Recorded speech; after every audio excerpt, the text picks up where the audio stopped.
कहानियाँ सुनाती है पवन आती जाती, एक था दिया एक बाती। नमस्कार, ये है कहानियों का अद्भुत संसार किस्सा कहानी।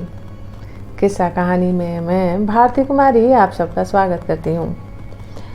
हमारे देश में, हमारी संस्कृति में किस्सा कहानियाँ सुनाना एक संस्कृति का हिस्सा है। कहते हैं कि हमारे देश में जगह जगह छोटी छोटी जगहों पर लोक कथाओं के रूप में, पौराणिक कथाओं के रूप में किस्से कहानियाँ बिखरी होती है और उनमें से चुन चुन के किस्से कहानियाँ सहेज कर हम लाते हैं आपके लिए। और इसी कड़ी में मैं आज से आरंभ करने जा रही हूँ आप सबकी लोकप्रिय कहानियों की सीरीज में विक्रम बेताल की कहानी। विक्रम बेताल के नाम से प्राय आप सब लोग परिचित होंगे, सुने होंगी ना। विक्रम के कंधे पर लदा हुआ बेताल कहानियाँ सुनाता है, फिर वो जाके पेड़ से उल्टा लटक जाता है। तो कहाँ से आई ये कहानी, कैसे उत्पत्ति हुई इस विक्रम की, बेताल की? कौन थे विक्रम और बेताल कौन था? कैसे वो पेड़ से उल्टा लटका था? इस कहानी के जरिए, इस सीरीज के जरिए इन सब बातों की पड़ताल करेंगे। पहले जानते हैं ये उपलब्ध स्रोतों के, जो हमारे पास सूचना के स्रोत हैं, उसके अनुसार कहाँ से ये विक्रम बेताल की कथा कहाँ से आई। बेताल की कथाएं संस्कृत की एक प्रसिद्ध पुस्तक है। मुगल बादशाह मोहम्मद शाह ने राजा सवाई जय सिंह के दरबारी कवि सौराठ से इसका ब्रज भाषा में अनुवाद कराया। बाद में बंगाल के गवर्नर जनरल बेलिजली ने डॉक्टर गिलक्रिस्ट के सहयोग से कवि लल्लू लाल द्वारा खड़ी बोली हिंदुस्तानी में इसका अनुवाद करवाया। कैप्टन मार्ट ने बंगाल के तारिणी चरण मिश्र के द्वारा सरल सुबोध बनवाकर इसे बंगाल की पाठशालाओं में लागू कर दिया। ये पुस्तक अपनी रोचकता और शिक्षाप्रद कथाओं के कारण दिन प्रतिदिन लोकप्रिय होती गई। संसार के बहुत सारे भाषाओं में इसका अब तक अनुवाद हो चुका है। इसकी कथाएं ऐसी हैं जो हर उम्र वर्ग को प्राय पसंद आती हैं। तो आज इस सीरीज का, विक्रम बेताल सीरीज का पहला भाग, और पहले भाग में बेताल के जन्म की कथा सुनाऊंगी मैं आपको कि बेताल कहाँ से आया। सुनिए, बेताल का जन्म। धारा नगरी के राजा भर्तृहरि बहुत विलासी थे। उनका सारा समय भोग विलास में ही व्यतीत होता था। राजकाज की ओर उनका ध्यान ही नहीं रहता था। इसी कारण उनके भाई विक्रमादित्य उनसे रूठ कर चले गए थे। उनके जाने के बाद से तो राजा भर्तृहरि और भी निसंक होकर भोग विलास में डूब गए। उनकी 6 रानियां थीं। छोटी रानी पद्मावती को वो बहुत चाहते थे। रानियों का संग साथ करने के साथ साथ वो वेश्याओं के पास भी जाया करते थे। चित्रसेना नामक वेश्या उनको बहुत प्रिय थी। राजा भर्तृहरि का समय भोग विलास में ही बीत रहा था और राज का कामकाज वफादार मंत्रियों के द्वारा चल रहा था। प्रजा दुखी थी पर विवश थी। एक दिन राजा भर्तृहरि से मिलने एक ब्राह्मण आया। ब्राह्मण होने के कारण राजा अपने विलास कक्ष से निकलकर उनसे मिला। ब्राह्मण ने राजा को आशीर्वाद देकर एक फल दिया और कहा, राजन, इस फल को खाने वाला कभी बीमार नहीं पड़ेगा, उसका यौवन सदा बना रहेगा। ब्राह्मण फल देकर चला गया। राजा भर्तृहरि ने वो फल अपनी प्रिय छोटी रानी पद्मावती को दे दिया। उसका गुण बतला दिया। राजा चाहते थे कि उसकी प्रिय रानी पद्मावती कभी बीमार ना पड़े और उसका यौवन यूं ही बना रहे। रानी ने फल रख लिया। रानी को राजा के सारथी से बहुत प्यार था। वो गुप्त रूप से रानी से मिलने आया करता था। जब सारथी आया तो रानी ने वो फल उसे दे दिया, जिससे कि वो सदा जवान बना रहे। सारथी ने फल ले लिया। सारथी भी वेश्या चित्रसेना के पास आया करता था, जिस चित्रसेना के पास राजा भर्तृहरि आया करते थे। उसने फल चित्रसेना को दिया और बोला, इसको खाकर तुम सदा जवान बनी रहोगी, तुम्हारी सुंदरता कायम रहेगी और तुम खूब धन कमा सकती हो। चित्रसेना ने भी फल रख लिया।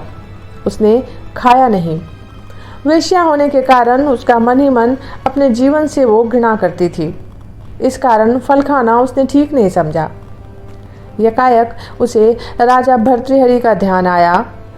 राजा विलासी हैं, वो हमेशा जवान बना रहने के लिए इच्छुक है, इसलिए इस फल को देकर वो राजा से बहुत सारा धन पा सकती है।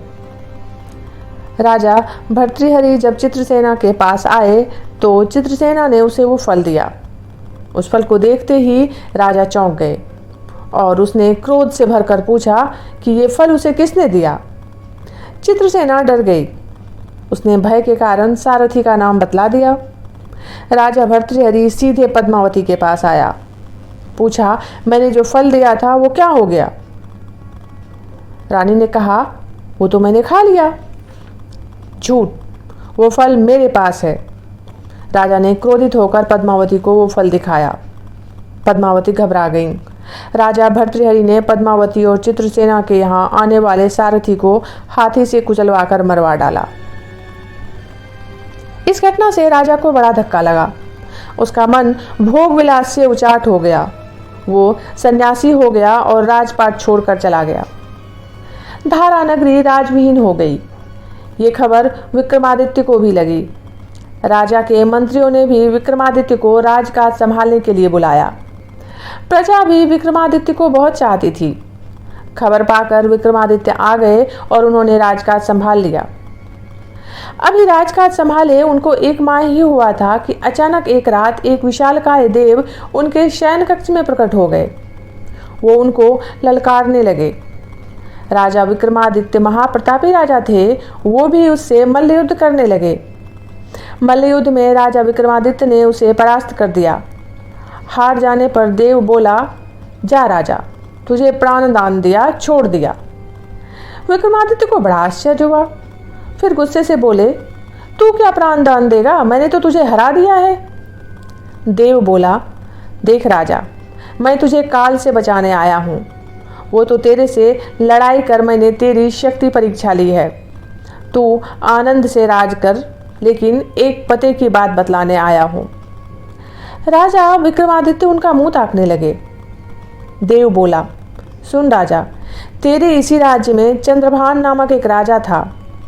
तेरे पूर्वजों ने उसका ही राज छीना है। विक्रमादित्य ने जवाब दिया, हाँ, ये तो पता है। अब चंद्रभान की बात बता रहा हूँ।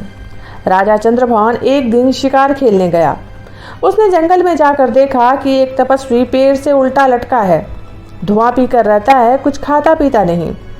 राजा को बड़ा आश्चर्य हुआ। वो वापस आया।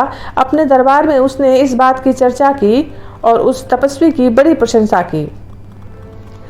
दरबार में उस समय एक वेश्या भी उपस्थित थी।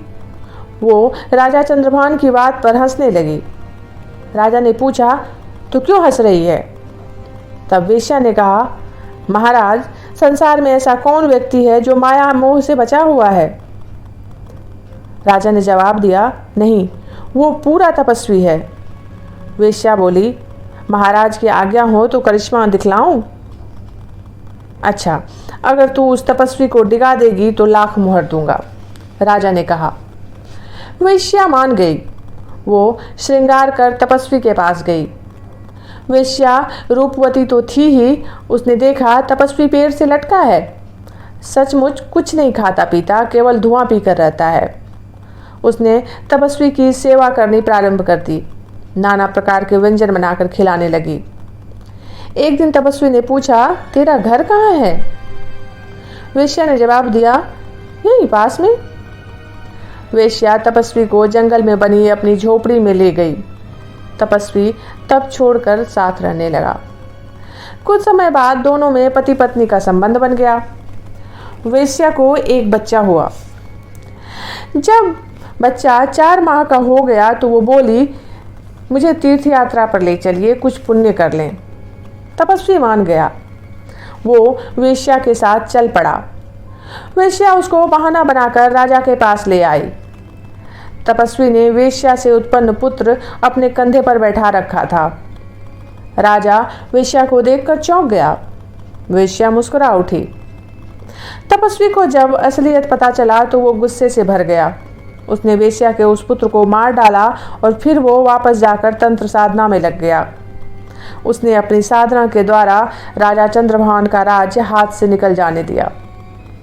तुम्हारे पूर्वजों ने अधिकार कर लिया। फिर उसने तंत्र के द्वारा चंद्रभान को मार डाला। उसने एक लग्न में मुहूर्त के 3 योगी उत्पन्न किए। एक ने राजा के घर में जन्म लिया, दूसरे ने देवी के घर और तीसरे ने कुम्हार के घर। राजा तो आजकल पाताल लोक में राज कर रहा है। कुम्हार के घर जन्मे योगी ने देवी के घर जन्मे योगी को मारकर पेड़ से उल्टा लटका दिया है। अब वो योगी तुमको मारने की फिराक में है, उससे तुम सावधान रहना। यही चेतावनी देने आया था मैं। राजा विक्रमादित्य चुपचाप सब सुनते रहे। देव अपनी बात पूरी कर चला गया। राजा विक्रमादित्य ने उसकी बात गांठ बांध ली। इसके बाद उनके शयन कक्ष में कोई उत्पात ना हुआ। वो सुखपूर्वक राज कर रहे थे। एक दिन एक साधु उनके पास आया। राजा को आशीर्वाद देने के बाद एक फल देकर चला गया। राजा ने फल ना खाकर एक और रख दिया। कुछ समय बाद वो योगी फिर आया, एक फल दिया और चला गया। राजा ने वो फल एक और रख दिया। इस प्रकार वो योगी कई बार आया। हर बार वैसा ही एक फल दे जाता। राजा विक्रमादित्य उस फल को ना खाते थे। उनको शक हो गया था, शायद देव द्वारा बतलाया गया योगी यही है। राजा विक्रमादित्य ने उत्सुकता से के कारण एक दिन फल कटवाया। फल कटते ही एक लाल निकल आया। लाल देखकर राजा हैरान हो गए। लाल मतलब मणि। लाल का यहाँ पर अर्थ है मणि, बहुमूल्य रत्न। फिर उन्होंने तमाम फल कटवाए। सब में से एक एक लाल निकला। राजा हैरान रह गया। जौहरी को बुलवाया। जौहरी ने लालों को परख कर उनको बेहिसाब कीमती बतलाया। अगले दिन वो योगी फिर आया। योगी से लालों की चर्चा की। हाँ राजन, योगी बोला, यह सब योग बल ही है, लेकिन मुझे देने से का आपका क्या मतलब है? राजा ने उत्सुकतावश पूछा। योगी बोला, हे राजन, मैं योग साधना कर रहा हूँ। अभी तो यह एक सिद्धि ही मेरे पास आई है। अगर तुम मेरा साथ दो तो तुम्हारे पास कुबेर का खजाना हो जाएगा। राजा विक्रमादित्य ने तब पूछा, बताइए मेरे लायक क्या सेवा है? योगी बोला, कृष्णा नदी के तट पर मैं मंत्र साधना कर रहा हूँ, तुम मेरी सहायता करो। राजा मान गए। तुमको एक रात मेरे पास रहना होगा। योगी बोला, शमशान में अकेले आना पड़ेगा। राजा ने पूछा, कब आना है? भादों की 14 को, योगी ने कहा। राजा ने योगी का निमंत्रण मान लिया। भादवदी 14 को राजा विक्रमादित्य हथियार बांधकर शमशान में आया। योगी उसका इंतजार कर रहा था। उस समय शमशान का दृश्य बड़ा ही भयानक था। राजा विक्रमादित्य अत्यंत साहसी था, इसलिए वो डरा नहीं। योगी राजा को देखकर खुश हो गया। राजा ने पूछा, मेरे लिए क्या आज्ञा है? योगी ने कहा, यहाँ से 2 कोस की दूरी पर एक मुर्दा उल्टा लटका है, उसको लाद कर ले आओ। उस अंधेरी और डरावनी रात में राजा विक्रमादित्य चल पड़ा। बड़ा बीहर रास्ता था। रास्ते में भूत प्रेत नाच रहे थे। जगह जगह पर भयानक काले नाग फुफकारे मार रहे थे। वो फिर भी चलता रहा। सचमुच 2 कोस की दूरी पर पीपल के पेड़ से एक मुर्दा उल्टा लटक रहा था। राजा ने फौरन अपनी तलवार से उसकी रस्सी काट डाली। मुर्दे को उठाकर कंधे पर रखा तो मुर्दा खिलखिलाकर हंसने लगा और दौड़कर फिर से पेड़ से लटक गया। राजा हैरान रह गया। मुर्दे के पास राजा गया। मुर्दे ने पूछा, तू कौन है? मैं राजा विक्रमादित्य हूँ। तुम कौन हो? मुर्दे का ना कोई नाम होता है ना जान होती है। मुर्दा बोला, तुम मुझे कहाँ ले जा रहे हो? मेरा ठिकाना तुम्हें किसने बतलाया जो आ गए यहाँ पर? एक योगी की आज्ञा पर मैं ये सब कर रहा हूँ, राजा ने बताया। तुमको उस योगी के पास ले जाना है। राजा ध्यान से उसे देख रहा था। उसे देव की कही बात याद आ गई। कहीं ये मुर्दा वही तांत्रिक तो नहीं है? तभी मुर्दा बोल उठा, मैं एक शर्त पर चल सकता हूँ। मैं तुमसे कुछ बातें करता चलूँगा ताकि लंबा रास्ता कटे। मैं तुम्हें कुछ कथाएं सुनाता चलूँगा, तुम बोलना मत। बोल पड़े तो मैं फिर इस वृक्ष पर आकर लटक जाऊँगा। राजा ने शर्त मान ली, मुर्दे को कंधे पर रख लिया और वापस लौट पड़ा।